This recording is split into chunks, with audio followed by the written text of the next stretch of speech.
Five के बच्चों को कल मैंने पढ़ाया था शब्द रचना। रिवीजन करवा रहे हैं अभी रिवीजन का दौर चल रहा है आप लोग के लिए, क्योंकि बहुत दूर आगे सिलेबस पढ़ाई हो गया है, तो अब थोड़ा रिवीजन भी कीजिए। तो रिवीजन के दौर में शब्द रचना, यह शब्द रचना में आपको मैंने पढ़ा दिया था शब्द के प्रकार, शब्द की उत्पत्ति के आधार पर शब्द के भेद। आज मैं आपको रचना के आधार पर शब्द के भेद बताता हूँ। रचना का मतलब क्या होता है? किसी भी चीज़ की कृति करना, बनाना, रचना करना। कोई चीज़ आप बनाते हैं तो उसको हम क्या कहते हैं? रचना कर रहे हैं। ईश्वर प्रकृति की, पृथ्वी की रचना, हम लोग क्या है? ईश्वर की रचना। उसी तरह से आप अब क्या करेंगे? तो शब्द की रचना करेंगे। क्योंकि आपके पास अब थोड़े शब्द हैं अपने पास, अब उसी शब्द को मिला जुला करके, जैसे बहुत सारा व्यंजन रहता है तो मिला करके कोई एक भोज्य पदार्थ बनाते हैं, बहुत सारे व्यंजन की ज़रूरत होती है।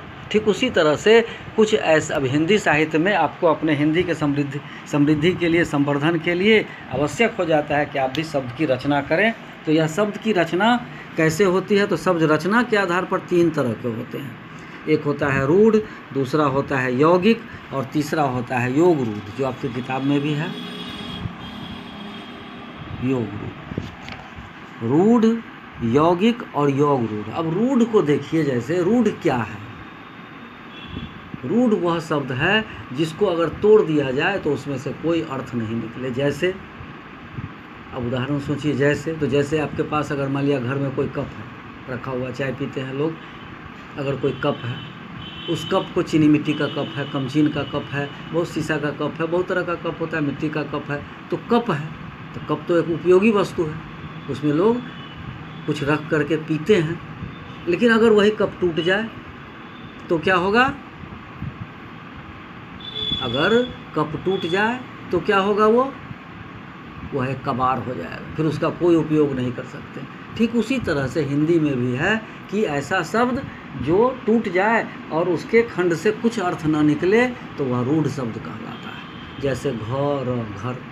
अब अगर घर 2 वर्ण इसमें मिले हुए हैं, लेकिन अगर इसमें से दोनों वर्ण को अलग अलग कर दिया जाए तो क्या कोई अर्थ मिलेगा?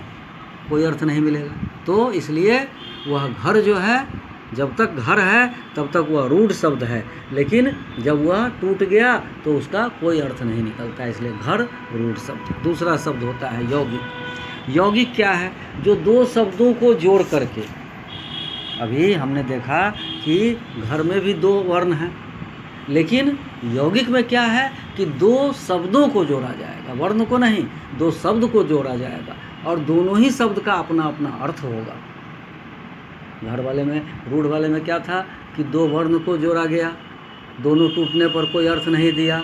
ठीक इसका उल्टा क्या है यौगिक में कि 2 शब्दों को जोड़ा जाएगा और वह दोनों ही शब्द जब टूटेंगे तो अलग अलग अर्थ देंगे और जब जुड़ेंगे तो वह भी एक सार्थक अर्थ देगा।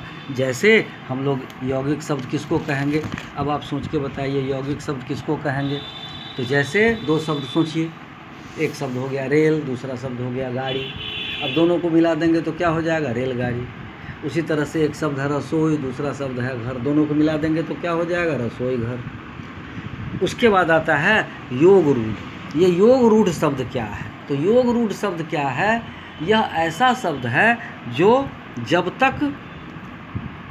जब योग रूढ़ शब्द क्या है? अपने शाब्दिक अर्थ को छोड़ देता है। उस शब्द को जब हम अलग करके तोड़ के देखेंगे तो उसका अर्थ दूसरा होता है, लेकिन जब हम उस शब्द को देखते हैं, तोड़ने से पहले पूरे शब्द को देखते हैं जब हम, तो उसका अर्थ दूसरा हो जाता है। जैसे हम कहते हैं दशानन। तो दशानन का मतलब क्या है? आप लोग जानते होंगे दशानन, जिसको रावण कहा जाता है। दशानन, जिसको रावण को दशानन कहा जाता है। चतुर्भुज, यह भी किसी देवता का ही नाम है। चक्रधर, यह भी किसी देवता ही का नाम है। लेकिन जब इसको तोड़ते हैं तो चक्रधर मतलब क्या? चक्र को धारण करने वाला अर्थ हुआ, लेकिन अर्थ इसका क्या है? तो विष्णु। उसी तरह से दशानन, 10 आनन हो जिसके, 10 सिर हो जिसके, तो रावण। इस तरह से वह शब्द जो अपने शाब्दिक अर्थ को छोड़कर विशेष अर्थ देता है उसको हम योग रूढ़ कहते हैं। अब फिर कल आपको बताया जाए।